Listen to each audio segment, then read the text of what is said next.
Magandang lalaki at babae po sa inyo lahat. Ako po, si Vic Garcia. Ako na po si Abilene Garcia at ito ang Buhay Unleashed sa 92.3 True FM. Nandito kami para gabayan kayo sa buhay na mas matagumpay, mas masaya, at mas makabuluhan. Ito ang Buhay Unleashed. Kapamilya, madalas ka bang matukso? Ano-ano ginagawa mo para labanan ng tukso? Yan, maganda pong tanong yan. Kasi po, ang tukso po palagi na pong nandyan at kuminsan may mga taong mabilis matukso, may mga taong hindi gano'ng mabilis. Kaya ang tanong, ano ang ginagawa mo para hindi ka matukso? O may kilala ka bang madalas matukso? Ayan, malaman ko minsan, diba? Minsan hindi naman ikaw po yung may problema, pero may mga nakikita kang kapamilya, kaibigan, kamag-anak, na, ba't sila ang bilis matukso? O kung minsan naman baliktad, ikaw yung madaling matukso, at magtatanong ka, ba't sila hindi natutukso? Bihira lang sila matukso. Ba't ganun? Parang hindi yata tama. So, kuminsan, yan po ang mga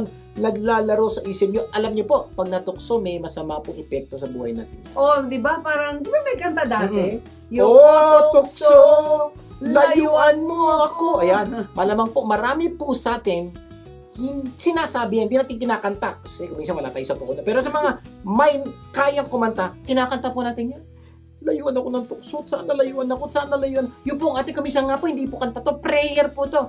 O tukso, layuan mo ako. Itong problema mo malaki. Nag-pray ka kay tukso para layuan ka. Parang di tama. Dapat di ba kay Lord ka nagpe-pray na layuan ka ng tukso. Pero ilayo ka. Oo, parang si tukso ang pinag-prayan mo. So, ang punto ko po is, at the end of the day, marami po sa atin natutukso at may mga paraan ho para maiwasan, mabawasan ang mahulog sa tukso.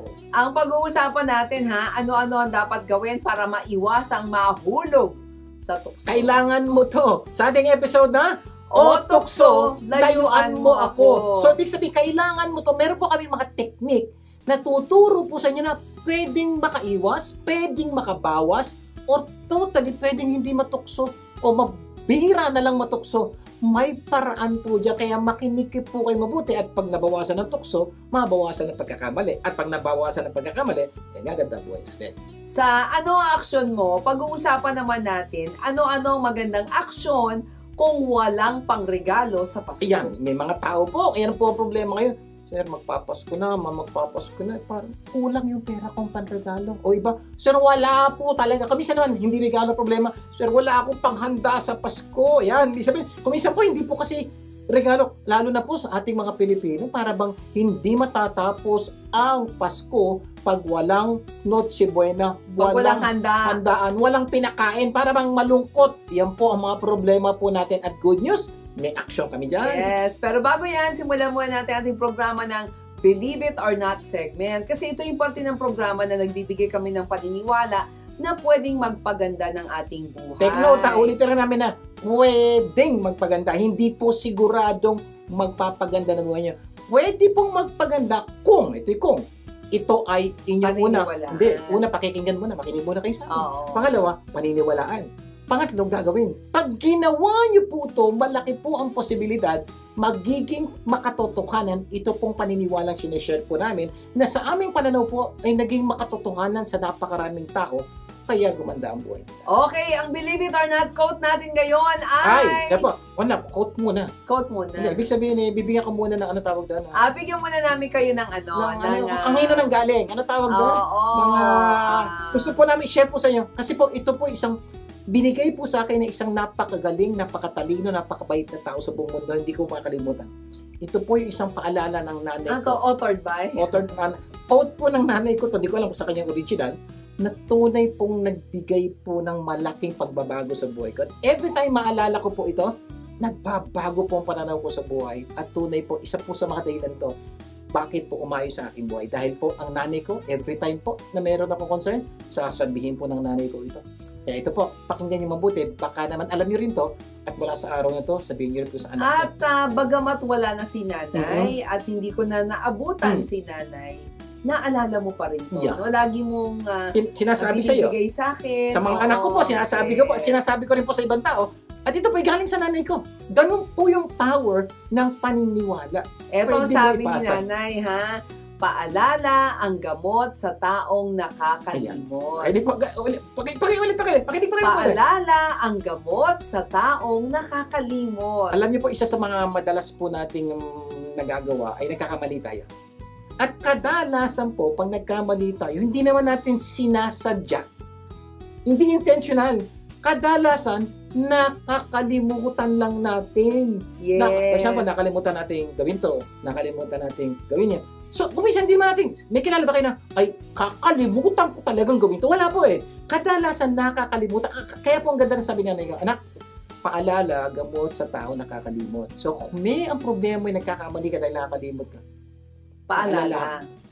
ang tanong, paano magpaalala? Ako, pag-uusapan pa natin yan. Oo, kaya ang challenge namin, marami ka bang problema pinagdadaanan? Na kung minsan feeling mo parang susuko ka na. Nako, wag niyong kakalimutan ang quote na ito. Paalala ang gamot sa taong nakakalimot. Kaya na sinabi mo, na tingin mo parang susuko ka na sa problema. Ito po ipapaalala ko sa inyo. Ang paalala ng Diyos, do not get weary in doing good. Don't quit. For in due time, you will reap if you fail not. Yun po yung paalala ng Diyos. Pinapaalala po sa atin, anumang problema ang pinagdadaanan natin, huwag kang bibigyan rin. Dahil sa takdang panahon, aani ka at maayos ang buhay mo. Yun po yung paalala ng Diyos. Yun po yung galing sa, sabi ng nanay ko, paalalahanan mo yung taong nakakalimot at makakatulong ka para pagandahin ang buhay niya. Oo, kaya nga, di ba, parang do not get weary in doing good. Di ba? So, paalala yun. Paalala yun, Oo, okay. yung mga tao naman na minsan nakakalimot, di ba, na, ay, mahal ko tong taong to, paalalahanan ka. Sabi ng salita ng Diyos, love is patient, love is kind. So, paaalala mo sa sarili mo. Wala na akong pasensya sa asawang ito. Ang pagmamahal pala, pagpapasensya. Kung nagkamali, pagpasensyahan mo. Ay, naku, ang dami-dami na niyang ginawa. Di ko, sobra na. Naubos na mga daliri ko. Sabi po, love does not keep record of wrong. Again, nyo, paalala uli yun. Na yung paalala yun, pag talaga pinaniwalaan mo, pangalawa, ako rin marami kasalanan. Thank you sa paalala. Na-realize ko, di pala ako dapat magalit sa kanya o sa asawa ko. Bakit?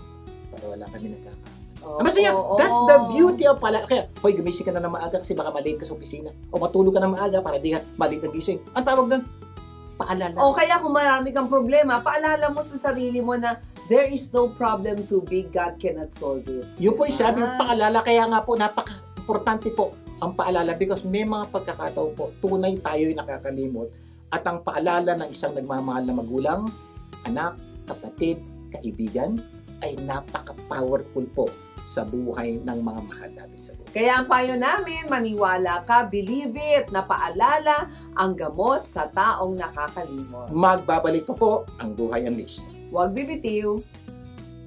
Nagbabalik ang Buhay Unleashed. Ako po muli si Vic Garcia. At Abilene Garcia. Okay, dadako na tayo sa pinakihintay nyo. Ang ating segment na, ikaw, ano action mo? Tandaan nyo to ha, you are what you do, not what you do. Sa Tagalog, Pakiulit mo nga. Baka malito sila. You are what you do, not what you say you do. Kaya nga po sa Tagalog naman po, hindi pwedeng puro ngawa, dapat gawa. Ikaw ay produkto ng iyong mga ginagawa at hindi ng iyong sinasabi. Kaya ang title ng segment na to ay, Ikaw, ano ang sinabi mo? Ay, hindi po. Ano action Ikaw, mo? ano action mo? Kasi po, hindi importante sinabi mo. Kasi may mga tao, ang daming sinasabi, hindi naman ginagawa. Ang importante, yung action mo sa buhay. Kaya sa segment na ito, ano gagawin natin? Hanap tayo ng aksyon sa mga sitwasyon na nangangailangan ng solusyon. Yan. So, yun po. Kaya kung mayroon kayong delikado o komplikadong sitwasyon na nangangailangan ng aksyon, ipadala nyo po sa aming Facebook account o YouTube channel na Buhay Unleashed o Vic and Abilene Garcia. Baka yung sitwasyon nyo na ang susunod naming ma-action na. At ang sitwasyon natin ngayon ay ano-ano magandang aksyon kung walang pangregalo sa Pasko. Malamang. Kaya, Sir Vic, nakaka-relate ka. Okay. ano action mo? Okay. Ito po, sitwasyon, ulitin ko, ano-ano maganda aksyon kung wala kang pangregalo sa pagdating ng Pasko? Simple lang po ang gagawin. Napakasimpleng problema po nito. Wala kang pangregalo. Huwag magregalo. Ganon lang kasimple. Totoo naman, wala ka palang pangregalo eh. Huwag mong problemahin. Sa bagay, wala namang batas na nagsasabi na kasalanan ng hindi magregalo. Wala po. Wala So, naman, kaya wala nga naman. po, kung yan ang sitwasyon mo, Tapos na problema mo. Eh, Dito, paano? huwag ka magregalo. Dito po nagtatapos ang segment na Ano ba? ikaw, ano action mo? Hindi po, di ba? Pero kung talagang Ayan. gusto mong magregalo, Ayan. marami Actually- namang pwedeng gawin. Actually, malabang. Yan ang tanong ng mga tao. Gusto talagang magregalo. Gusto mong magregalo, sir. Kaya lang talagang problema. Kulang, kapos, wala akong pera. Ano gagawin ko? Ito na po yung makatotohanang aksyon sa inyong sitwasyon. Eh, good Good news! May ilang araw pa. Linggo pa para magpasko.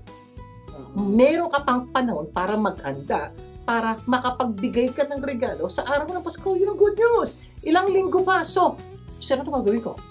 Ito na ka, makinig ka mabuti. Share namin sa iyo ang mga pwede mong gawin. Number 1. Maghanap ka ng pagkakitaan para makabili ka ng pagregalo. So, ganun kasimple. Kung wala kang pera, di maghanap ka ng pera. Di ba tama yun? Ganun po. So, sir, wala nga akong trabaho. Kaya nga pagkakakitaan. Sideline. Lalo na sa Pasko, ang daming gustong bumili ng regalo. Maghanap ka ng regalo, ibebenta mo sa ibang tao. Ay naku, daming tao nang nangangailangan ng maglilinis ng bahay nila. Presenta ka ako maglilinis ng bahay. Siguro naman kaya mo maglinis ng bahay. My point is this. May kakayanan kang kumita ng pera. Maghanap ka ng paraan. Yung po, o pag nagawa mo yun, edi may pera ka na. Yes. At pag may pera ka na, may pang regalo ka na. So, O kung malapit ng Pasko, pero wala ka pa ng pera. ano nga, dumating sa puntong paano yun? naghanap ka ng pagkakakitaan, walang nangyari. Palapit na palapit. Ito na! Anong gagawin? Ito gagawin.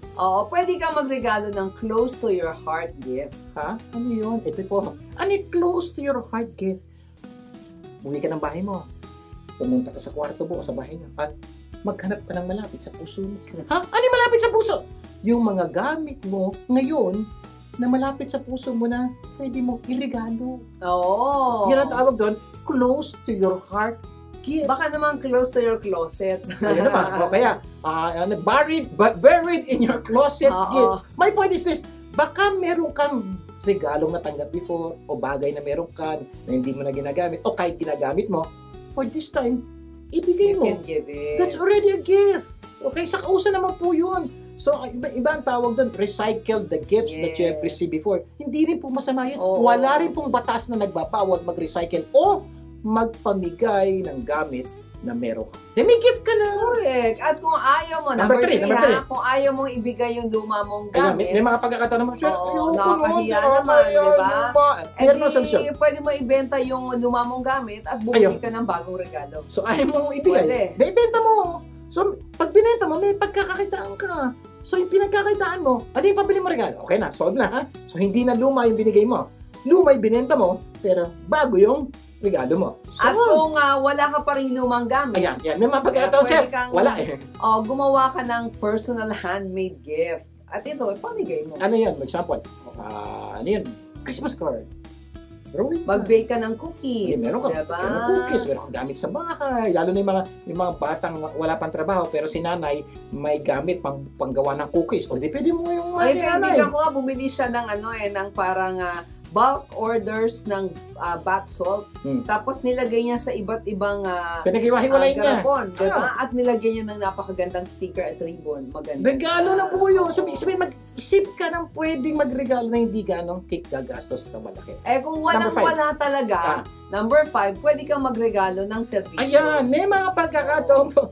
May talaga pong wala eh. So ano po yun, magregalo ka ng serbisyo doon sa mga taong mahal mo. Okay, for example, karpintero ka.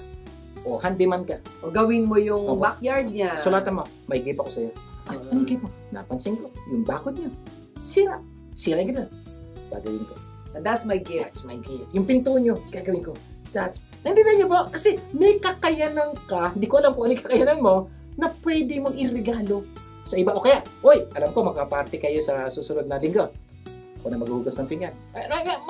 Kung talagang gusto mo magregalo, ang dahil pa. O kaya, ang regalo mo is mag-unclutter ka ng bahay. Oo. Ayusin mo yung bahay, i-remodel mo yung bahay, O- o kaya i-redesign mo yung O bahay. kaya ikaw naman yung Diba? call boy. Alam mo yung call boy? Ano yun? Hindi po yung masamang isip. Oh, Call boy. Pagpresenta ka sa tita mo, auntie mo, okay, alam po, may party kayo, may mga dapat kayong gawin. Tawagan nyo na po. Ako pag may pabibili kayo, may pakukuha kayo, may pabubukat May kayo, patatawagan kayo. anything po. Yun ang regalo ko po sa inyo. Pasko. I promise mo, ito mangyayari. Bibigyan ka ng regalo ng tita mo. Bibigyan ka ng Christmas gift na malaki. Bakit? Nakita niya yung puso mo, gusto mong tumulong. Can you imagine? Number 7. Oo. Number 6. Pwede rin gumawa at magbigay ng unique na Christmas video or picture. At ito po, tingin ko po, isa sa pinaka-madaling gawin. Bakit? Halos lahat sa atin may shell phone. Alam niyo po, shell phone? Okay, so ang punto ko po ito, pwede niyo pong kunan yung bahay ng tita niyo. Tapos, i-edit nyo, lagyan nyo ng Merry Christmas, tapos padala nyo po yung picture ng bahay ng tita nyo na may Merry Christmas galing sa inyo. Promise po, matutuwa yun. O anything na mayroon. Kotse, o old picture nyo. Ano ginawa mo? Inedit mo lang. Mas cute kung video pa dadala mo. Yung bang pinicture mo, tapos nagsasalita ka, sumasayaw-sayaw ka, pinapakita mo. Ay nako, promise po. More than that material gift na matatanggap nila, ikaw ang pag-uusapan ng Christmas party nila. Bakit? At hindi lang yan, i-share pa nila sa mga kamag-anak mo yan. Ay nako, magiging gift ka sa mga kapamilya at kamag-anak mo. Yun po, picture at video. Number 7, higit sa lahat, pwede mong ibigay ang greatest Christmas gift of all. Yan po ay si Jesus Christ. Tandaan nyo ha, walang Christmas kung walang Christ. Totoo po. Diba? Alam nyo, kung di nyo pa po alam, ang salitang Christmas nang galing kay Jesus Christ. Kaya mapasan niyo po yung unang, 5 letra po, 5, ay galing po sa Christ ng Jesus Christ. Kaya kung hindi niyo po naintindihan bakit may si pinanganak na Jesucristo sa Pasko, malaking problema. Kaya may Pasko Kaya mas maganda na Merry Christmas, merong 6 letters bago mag-Mass. Kaysa sa naman Merry Xmas. Kaya recap lang natin ano ang magandang aksyon kung gusto mong magbigay ng regalo. Pero wala kang pera. Wala kang pang regalo. Number 1. Maghanap ka ng pagkakitaan para makabili ka ng regalo. Number 2, kung malapit na ang Pasko, wala ka pa rin pera, pwede kang magregalo ng close to your heart gifts. Yan. Number 3, kung ayaw mo ibigay ang luma mong gamit, pwede mo ibenta ang gamit mo at bumili ka ng bagong regalo. Number 4, kung wala kang luma na pwedeng pamigay, gumawa ka ng mga personal handmade gifts na pwede mong pamigay. Number 5, pwede kang magregalo ng serbisyo. At ito, sabi ko sa inyo, pwede din kayo gumawa ng mga unique, exciting, funny pictures and videos na pwedeng pamigay at lagay ng Merry Christmas. At number 7, higit sa lahat, pwede mong ibigay ang greatest Christmas gift of all na si Jesucristo. Tandaan, walang Christmas kung walang Jesus Christ. Sana marami kayong natutunan sa ating pinag-usapan. Mamaya, sa itanong mo lang segment, pag-uusapan naman natin ano ang dapat gawin para maiwasang mahulog sa tukso. Magbabalik pa po ang Buhay Unleashed. Huwag bibitiw. Nagbabalik ang Buhay Unleashed. With Garcia po muli. At Aveline Garcia. Dadako na tayo sa ating segment na itanong mo lang. Dalang paniniwala namin, when you don't know, don't guess. Ask. Sa Tagalog, kung hindi mo alam, mukhang manghula, itanong mo lang. Diyan po tayo napapahamak. Nanguhula, pwede namang magtanong. Okay. Makinig po kayo mabuti. Tanong ko lang, ikaw sa'yo, madalas ka ba matukso? O may kilala kang madalas mahulog sa tukso? O ito pa, o mahilig manukso? Meron ganun? Mahilig manukso? May mga tao kasi, nanunukso. Ay, may mga tao natutukso. Oo. Tandaan mo, kung may natutukso, may nanunukso. Ito tanong, saan kayo doon? Baka kayo po ang hindi ginagamit ng kaaway para magkasala ibang tao. Hindi naman po maganda yun. Ay, eto, naalala mo pa ba yung kantang O tukso, layuan mo ako? Sino kumanta nun? Sige po, pakisabi sa katabi mo, si Eva Eugenio. Tagal Pag alam niyo po kung sino kumanta nun, matanda na kayo. Ano ba? Ayan. So, yun po ang napaka-importante, kailangan nyo maintindihan na pwede bang bawasan, iwasan ng tukso? Yan ang pag-usapan natin. Kanina pa natin pinag-uusapan ng tukso.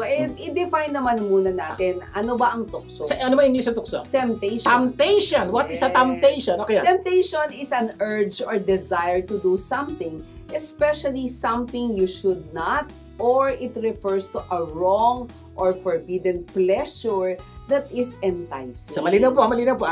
Ito po isang bagay na hindi mo dapat gawin, pero parang gusto mong gawin. Yung po, ibig sabihin, mali yung balak mo gawin, kaya ka natutukso. So, yun po ang problema po, yun po ang tukso. Ito pa yung susunod na definition natin. Ang ganda po. Sabi ni Wikipedia naman, temptation is a desire to engage in short-term urges for enjoyment that threatens long-term goals. So, base sa definition, ang temptation ay paggawa ng isang maling bagay Na masarap. pero masarap gawin. Pero, may pangit na effect. Pero sa Tagalog yun, effect na rin. Oo. May pangit na na naidudulot Oo. sa buhay mo. Ibig sabihin, masarap siya, pero may pangit. Ito Masarap matindi. sa maiksing. Maiksing panahon. masarap, Oo. mahabang dusa. Yun po yung Oo. ibig sabihin ng temptation. Kaya ibig sabihin po, hindi magandang bumabaksak sa temptation kasi ang laki po ng Kumbaga, parusa merong o epekto sa buhay. pangmahabaang masamang epekto sa buhay. Sa Yun. pangmaiksing enjoyment o Oo. kasiyahan. Yun po ang temptation. Kaya dapat iwasan nating matukso dahil pwede nating sirain ang mga bagay na matagal nating pinaghirapan. Hirapan. O, di ba, parang wasakin yung mga taong tunay na mahalaga sa atin. Yung po problema, yung mga bagay po, tagal natin pinaghirapan. Isang temptation sila, sample. Yung asawa mo, tagal na pinaghirapan mo, niligawan mo, gumastos ka, nagpakasal kayo, nagkaanak kayo, nagsama kayo, ilang taon nang pinaghihirapan. Matetempt ka na isang araw o isang sitwasyon. Ay, Patay. wala na. Patay ang relasyon. Ang tagal mong pinaghirapan, pero ilang minuto lang o ilang oras lang, yung sarap. Okay ba yun? So yun po yung temptation. The good news is this, pwedeng maiwasang bumagsak sa temptation at marami pong technique. Ano pag-uusapan natin Ang pag-uusapan natin ngayon, ano-ano ang dapat gawin para maiwasang mahulog sa tukso. Okay, makinig po kayo mabuti. Mailang po kamping techniques na i-share po sa inyo. Makinig kayong mabuti. Number 1. Determine and delete the trigger. So, unang tip po, alagay nyo sa isa nyo. Kung natutukso ka, unang technique is letter D. Determine and delete. So, una, alamin mo. tapos tanggalin. Di ba ang ganda? Sa English, determine and delete. Sa Tagalog, ano rin? Alamin, tanggalin. Sir, paano to? Kasi okay, parang- bibigyan namin kayo ng maraming example para mag-get nyo mabuti. Okay, sample. Parang ano yan sabi mo delete the trigger, di Okay. ba? So, parang baril. Kung walang trigger, hindi naman puputok yung baril, di ba? Nakita niyo po yung baril, di ba yung baril, gano'n. Tapos meron po yung trigger. iba tawag yun, yung trigger. Pinupul. Subukan niyo pong kumuha ng baril na walang trigger. Wala po putok. Ganon din po sa tukso. Ang tukso hindi mangyayari kung walang trigger. So, always po, ang tukso nyo may trigger. So, ibig sabihin, dapat ang gagawin mo, alamin, tanggalin. So, una mong gawin is, ano ba yung nag-trigger, ba't ako natutukso? Pag nalaman mo yon, tatanggalin mo yon. Pag natanggal mo yon, mabawasan na tukso mo. Kaya Ganun pala yun. wag mo sabihin, tukso, layuan mo hindi. ako. Ang dapat mo sabihin ay dapat lumayo ako sa tukso.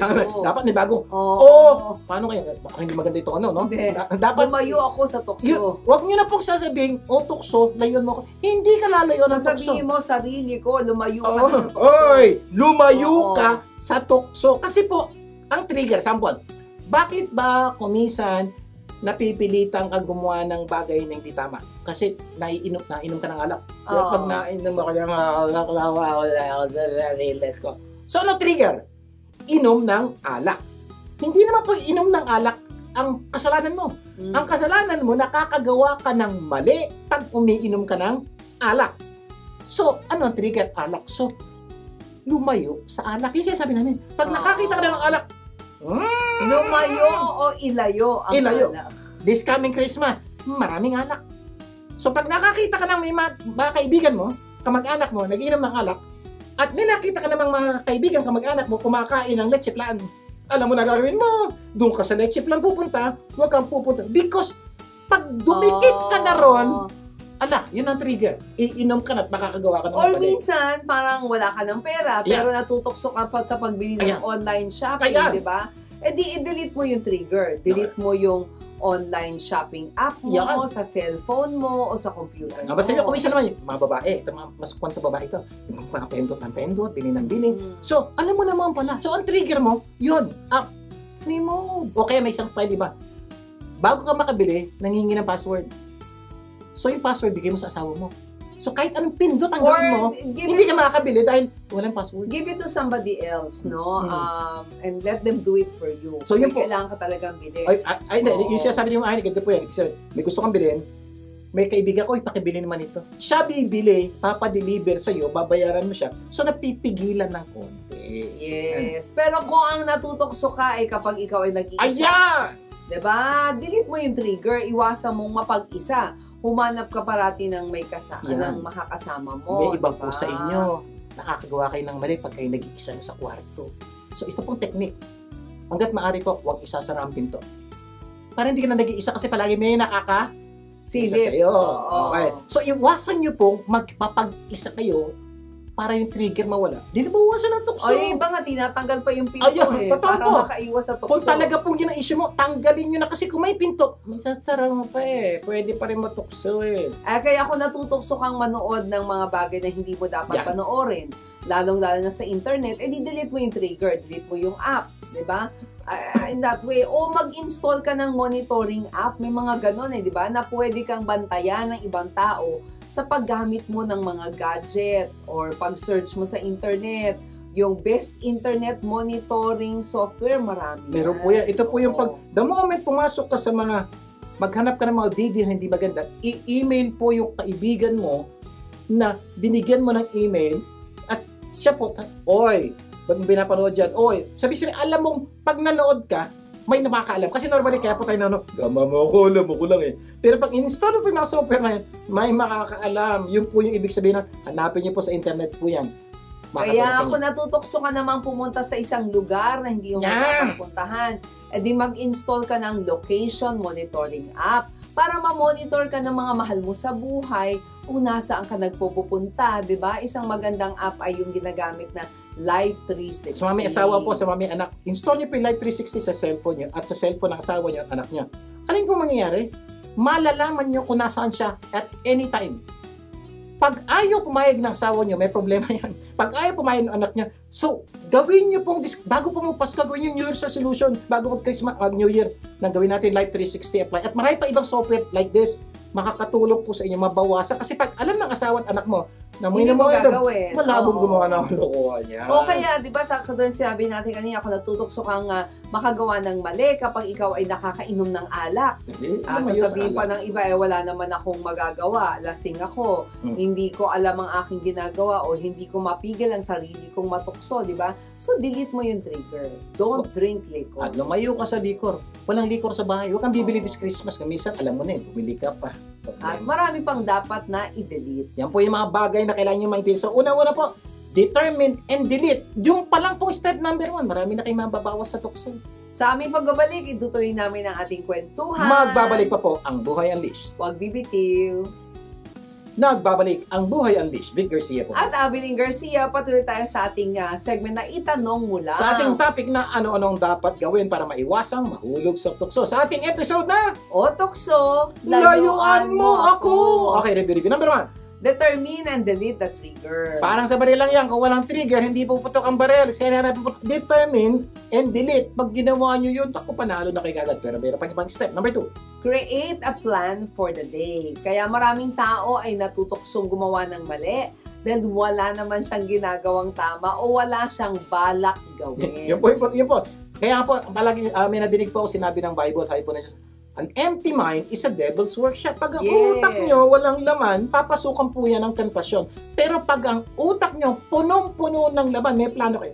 Pag gising sa bagay, gagawin ko. Alas 9, alas 10. So, marami kang gagawin. So, yung possibility pumasok yung temptation, maliit, malabo. So, pag nangyari po yun, yung temptation niya pababa. Kasi may plano ka, may naibig tayo. Pre, inom tayo. Sorry, pre. May lakad kami ni Mrs. Pupuntahan ko to, pupunta. May lumapit sa'yo, wala kang plano. Pre, inom tayo. Yes, pre! Yun po ang problema. Parang ang bilis nilang gumawa ng sumagot, di ba? Kasi walang plano Oo, pero kung marami kang ginagawang tama at nauubos yung oras mo sa paggawa ng tama, mawawalan ka ng panahon para matukso na gumawa ng mali. Yung po ang ganda, pag may plano ka, ito'y gagawin ko buong araw. Pag ginawa mo, ay nako, promise, ang tukso, mababawasan. Kaya kapag may plano, malamang hindi ka matutokso. Sabi nga, di ba, nabanggit mo kanina, an empty mind is a devil's workshop. Pag walang laman yan, pag lalaroan po yan ng demonyo, temptation po ipapasok. Hindi po maganda yan. Kaya kapag may plano kang gawin, for example, sa mga anak, magplanong tumulong sa gawaing bahay, maglaba, magluto, maglinis, di ba? Malamang kapag inaya ka ng barkada mo, hindi ka sasama dahil may plano kang gawin. So, basta niyo po sa mga anak, ganun po. Sa mga lalaki. Oo, magplanong i-date si misis o yung mga anak. Kasi kapag iniyaya ka ng mga barkada mo gumawa ng mali, malamang hindi ka sasama. Dahil may plano ka na. Yun po yung ganda. May plano. Isa pang magandang plano, magbasa po ng magandang libro. Araw-araw po mag-set aside, 1 oras o 2 oras. Magbasa kayo. So yung 1 to 2 hours na yun, pinupuno nyo po ng tama ang isip nyo. Yung possibility pong matempt, maliit. Ibang tao, sir, hindi ako mahilig magbasa. Ano pwedeng gawin iba? Manood ka ng inspirational video sa YouTube. O araw-araw, gaya ng mga TED Talk at iba pang inspirational videos. Pwede nyo puntahan yung Vic and Avelin Garcia YouTube channel para makapanood kayo ng mga videos patungkol sa pag-abot ng iyong mga pangarap at maraming mag-manage ng pera, iayos ang relasyon nyo. My point is this, may mga bagay na pwede kayong gawin, iplano nyo lang. Kasi pag hindi nga po nakaplano, mapupunta po sa iba ang oras nyo. Tandaan mo kung ang isip mo ay walang laman o walang planong gawin, madali kang mahulog sa tukso. Pero kapag ikaw ay parating may plano, malabo kang matukso. So kaya palaging dapat magplano. Okay, number 3, change your beliefs about temptation. Kasi may mga tao kaya nagkakamali dahil sinasabi nila, sapagkat ako ay tao lamang. So yun ang paniniwala So, sadya akong marupok at hindi ko kayang labanan ng tukso. Kapag ganyan ang paniniwala mo, malamang mahuhulog ka na sa tukso. Pangatlo pong step is baguhin mo yung pangunawa at paniniwala mo patungkol sa tukso. Kasi pag sinabi mo, sapagkat ako'y tao lamang, parang sinabi mo lang, wala akong magagawa. Suko na ako. Talagang pag natukso ako, tapos na. At ito po masakit, may mga tao po, yan po ang paniniwala. Kaya po madili silang matukso. Ang good news po ito, may ibang paniniwala patungkol sa tukso. At ito maganda. Yung paniniwala po ito, hindi galing sa amin. Oo. Galing po sa Diyos. At again, paulit-ulit po namin sinasabi niya, sa inyo, pag galing sa Diyos, malamang totoo, malamang tama, at malamang epektibo. At ito po ang sabi ng Diyos. No temptation has overtaken you except what is common to mankind. And God is faithful.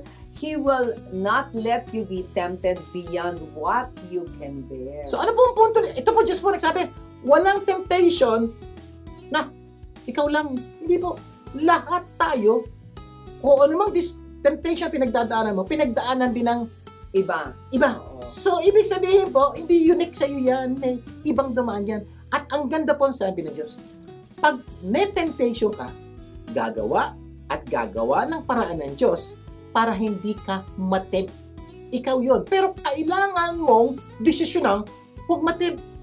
Pag ginawa mo yun, makakaiwas ka sa temptation. Kumbaga, Diyos po nagsabi niya. Oo, when you are tempted, He will also provide a way out so that you can endure it. Ano man ang temptasyon mo, meron kang parating bibigyan ka ng paraan ng Diyos para makaiwas. Ibig sabihin po nun, bibigyan ka lang ng paraan. Pakikita sa iyo yung pwede mong gawin para makaalis. Pero ikaw ang magdidesisyon kung susundin mo yung paraan na binibigay sa iyo ng Diyos. Tandaan niyo po yun Oo. Siya lang magbibigay. Pero you have the power to say, ayoko niyan, ito gagawin ko. Kasi ang tawag po dyan, free will. Ikaw mamimili. Pero ang Diyos po, kikilos at bigla lang pag may gagawa ka mali, may tatawag na kaibigan. Meron po may makikita ko sa TV. Big sabihin, God is telling you, anak, kung magawin yan. Big sabihin, but at the end of the day, pipilit na pa rin gusto mo, wala tayong magawa. Kaya mong labanan ng anumang temptation sa tulong ng Diyos. Tandaan mo yun. So ngayon, sino ang paniniwalaan mo? Ang mga tao nagsabing, sapagkat ako'y tao lamang, madali ako matukso at matutukso ako. O ang sinabi ng Diyos na kaya mo yan at bibigyan kanya ng paraan para makaalis at labanan ang tukso. Sino paniniwala? Siyempre, paniniwalaan natin si Lord. So, ang hiling po namin is, ang step number 3 po is, baguhin po natin ang ating paniniwala patungkol sa tukso. Ibig sabihin po, hindi ikaw ay tao lamang. Sapagkat may Diyos na nagmamahal po sa atin, natutulungan tayo, makaalis sa problema o tuksong pinagdadaanan natin, makakaalis po tayo. Pag ginawa po natin yan, makikita nyo, ang tukso biglang, bababa, napasoy pa maya-maya, parang hindi ka na gano'ng natutukso. Bakit? Kasi po, naniwala ka, may Diyos. Ibig sabihin, may kakampi ka. Meron kakakampi. Okay, may tutulong sa'yo sa laban na to. At pag nalaman mo ang kakampi mo ang Diyos, malabo kang matalo. Yung po yung bagong paniniwala na gusto namin ibigay po sa He will always give you a way out. Mamaya, itutuloy natin ating kwentuhan. Magbabalik pa ang Buhay Unleashed. Huwag bibitiw. Nagbabalik ang Buhay Unleashed. Big Garcia po muli. At Abiling Garcia. Patuloy tayo sa ating itanong mo lang segment sa ating topic na ano-anong dapat gawin para maiwasang mahulog sa tukso. Sa ating episode na O tukso, layuan mo ako. Okay, so review lang po tayo sa mga na-discuss natin para wag niyong makalimutan. Number 1, determine and delete the trigger. yan. Number 2, create a plan for the day para di ka matukso. Number 3, change your beliefs about temptation. Baguhin niyo na po yung mga luma niyong paniniwala na hindi epektibo na sumisira sa buhay niyo. Paniwalaan niyo na po na may Diyos na pwede kayong tulungan sa anumang tuksong inyong pinagdadaanan at handa po ang Diyos magbigay ng way daan out para makaalis po kayo sa tuksong yan. At pag naniwala kayo doon sa bagong paniniwala at naniwala kayo sa Diyos, mababawasan ang tukso. Number 4, remind yourself that temporary happiness is not worth long-term pain. Okay. Kaya bago ka muling magpatalo sa temptation, pag-isipan mong mabuti kung anong magiging epekto nito sa buhay mo at sa buhay ng pamilya mo pagdating ng panahon. Kumbaga, wag mo pagpapalit yung panandali ang sarap sa pangmatagalang hirap. Yun po, sa lahat po ng temptation, lagay niyo po sa isip niyo, panandalian lang yan. Oo. Pero ang epekto niyan, pang mahabang panahon. So pag-isipan mo mabuti, mag-enjoy ako ng 5 minuto. Iba? 3 oras. 5 oras. Ano epekto nito sa buhay ko? Think about it. So bago mo gawin yan, pag-isipan mo mabuti. Bago ka pumunta sa bar para binom na alak, isipan mo mabuti. Anong madudulot nito? O ano mangyayari Oo. pag ginawa ko ito? O bisyo, alak, sugal. Ano mangyayari pag uminom ng alak? Ibig sabihin, pero gagawin mo to, hindi mo kaharap yung alak ha. Pagkarap mo na yung alak, mabigat ang laban, mabigat na. Ibig sabihin, gagawin mo to, wala pa yung alak. Wala pa yung babae. Wala pa yung tentasyon. Sa bahay pa lang. Alam niyo po ang tawag doon? Daily devotion. Or sometimes you can use it, daily prayer. Ibig sabihin po, paglapas pa lang ng bahay, paghandaan mo na sarili mo. Lord, alam ko, natetempo ako dito, tulungan niyo po ako. Hindi ko pumunta rito, hindi ko po gagawin ito, hindi ko po kausapin ito, hindi ko po ito. Ibig sabihin, panalangin niyo na. Paghandaan, ang tawag po na spirit of preparation. I-prepare niyo na yung sarili niyo para ayoko pong magkaroon ng malaking problema mahabang. Alam niyo mangyayari, mabawasan talaga ang tukso sa buhay. Oo. Ito number 5 natin. Run from sexual temptation. Yan, bago tayo idilinahin ko lang ha. Marami pong klaseng temptation. Pero may isang special na temptation na kailangan yung pagtuunan ng pansin. Kumbaga, which is sexual temptation. Hindi mo siya lalabanan, tatakbuhan mo siya. Run from sexual temptation. Kapag ang temptation mo ay sexual immorality, takbo. Yan. Kasi, pero may mga pagkakataon po kasi, kung ang temptation mo is pambili ng mga bagay na hindi mo dapat bilhin. Online o kaya sa grocery mismo. Hindi naman pwede hindi ka punta ng grocery, mag-grocery ka. Tama? So pagpunta ng grocery, nakita mo hindi mo dapat bilhin. Kung minsan kaya mo labanan yun. Okay? So, hindi ko bibili yan, hindi ko bibili yan. Okay? Pwede mo labanan. Pero ang sinasabi po dito, especially po, ito po, Diyos po nagsabi nito, patungkol sa sexual temptation, huwag mong labanan. Kaya ko to, huwag mong sabihin. Kaya ko to, maski po ang Diyos ang sabi, huwag mong labanan. Ang sabi po ng Diyos, pag yan ang problema mo, takbo. Kaya pala sabi, flee. Takbo. No, flee from sexual immorality. Sa Tagalog nga, takbo. Huwag kang tatayo sa harap ng isang babae o lalaki. Temptation, diba? O babae, na gusto mo at sasabihin mo, naku, kaya ko to, kaya ko to, kaya ko to, no? At hindi ako matutokso. Yeah. Diba? Kumbaga, sasabihin mo, I have the willpower to resist sexual temptation. Hindi. Kaya nga, ang sabi, flee or run. So, ibig sabihin po, Diyos na po ang nagsasabi, malabo yan. Malabong labanan ang sexual immorality o sexual temptation. Marami pong temptation na pwede mo labanan. Hindi ako bibili ng online. Hindi ko pipindutin. Hindi ko bibili. Nagaget mo niya po. Hindi ko bibilin. Hindi ko inumin. Yan. Pwede pa daw labanan yan. Pero patungkol daw po sa sexual temptation, huwag niyong gagawin. Huwag mong haharapin ang temptation mo. Tinatakbuhan. Promise po, marami sa inyo. ayaw nyo naman magkaroon ng fling.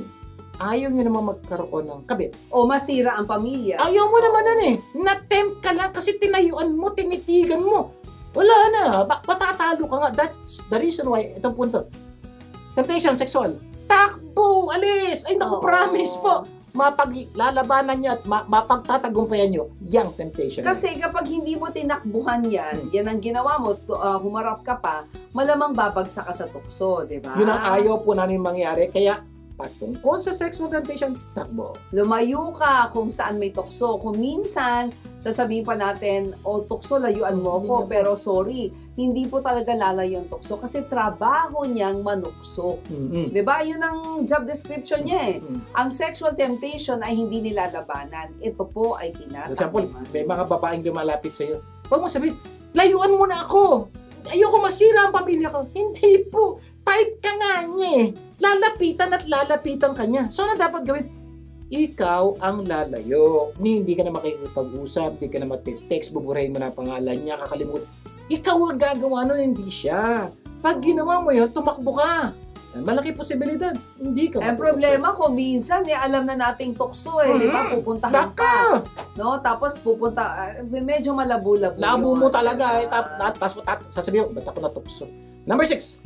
Ask for help. Kung nahihirapan ka talagang labanan ng tukso, humingi ka na ng tulong. Totoo po. Diba? May mga pagkakataon di po natin gaya. Talagang sinubukan na natin ibang step, wala nangyari. So you can ask for help. There are professional help and there's such thing as spiritual help na pwede niyong lapitan para kayo matulungan. Kaya lang minsan sinasabi ng iba, naku, hahingi ako ng tulong. Ibig sabihin, weak ako. Sabi ni Rona Barrett, the strong individual is the one who asks for help when he needs it. So hindi po kahinaan kahinaan ang panghingi ng tulong. Ang tawag pa rin, strength ang panghingi ng tulong. Bakit tinatanggap mo hindi mo kaya at may ibang taong kaya yon? So what will happen? Gagaling ka. Hindi ka matitim. Gaganda ang buhay mo.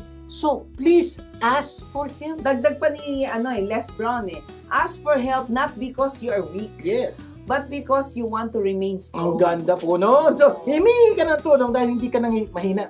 Humingi ka ng tulong dahil ayaw mo manghina at gusto mong patuloy maging malakas. Gawin niyo na po yan. Kung di niyo pa ginagawa, humingi ng tulong, humingi na kayo ng tulong. Kaya humingi ka ng tulong sa mga taong nakakaunawa sa problema mo. Pwedeng humingi ng tulong sa iyong spiritual advisor, sa magulang mo, ninong-ninang, kaibigan, marriage counselor, financial advisor, at marami pang. Basically po, depende kung anong problema mo. Huwag kang hihingi ng tulong sa financial advisor kung ang relasyon ang problema mo. Yes. So, pag relasyon ang problema, punta ka sa relational expert. May problema ka sa pera, punta ka sa financial expert. May problema ka sa career, punta ka sa career counselor. Ibig sabihin, humanap ng taong marunong tumulong kasi may mga tao po marunong mag-chismis eh. Huwag niyo po ikukwento sa mga kaibigan niyo basta-basta baka yung kwento niyo chismis sa iba. Can you imagine yung temptation niyo, ikukwento niyo sa iba? Problema yan. So, humanap po. Parang ganito pong punto ko. Pag may physical problem ka, pumupunta ka sa physical doctor. Pag may emotional problem ka, pumunta ka sa emotional doctor. Pag may financial problem ka, pumunta ka sa financial doctor. At may mga tao po nag-aral, nag-train to help you in your financial, emotional, spiritual problem. Ask them. Emotional expert, baka sabihin emotional ang doktor. Hindi ba? Pero pinakamaganda hinga ng tulong ay ang Diyos. No, God is a refuge and strength, a very present help in times of trouble. Yun po, napaka-importante. Pag dumating na po kayo sa puntong, hindi nyo na, parang natetep na kayo, put your hands together, Lord, pray. When you pray po, maraming magandang mangyayari at malamang hindi kayo mahulog sa puso. Kaya submit yourself therefore to God, resist the devil, and he will flee from you. Kapag ipinagkatiwala natin ang buhay natin sa Diyos at nilabanan natin ang tukso, ito ang pangako ng Diyos. The devil and temptation will flee from you. Kaya, laging tandaan po, sa gitna ng tukso, may Diyos na handang tumulong sa iyo. Magtiwala ka sa Kanya dahil ang pangako niya, tutulungan ka niya. Kaya sa bawat tukso, huwag mong sabihin at kantahin ng o tukso, layuan mo ako. Ang dapat mong gawin ay lumayo sa tukso para ang buhay mo ay hindi magdelikado.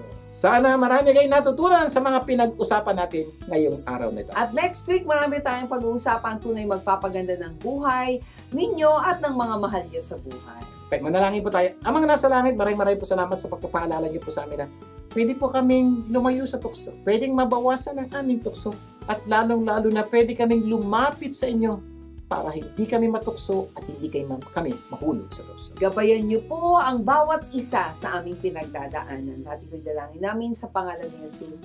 Amen. And amen. Imbitahan niyo po ha, mga taong mahalaga sa inyo at tumutok sa programang Buhay Unleashed. Magsama-sama tayo tuwing Sabado, alas 4 ng hapon. Dito lang sa 92.3 True FM. Ako po si Vic Garcia. Ako naman po si Avelyn Garcia. Tandaan, ang Buhay Unleashed ay pagbabagong buhay, puso at isip. Kaya pagtulungan nating ilabas ang galing ng bawat Pilipino. Ang tagumpay ay makakamtam. Masayang buhay, tunay na makabuluhan. Ito ang Buhay Unleashed.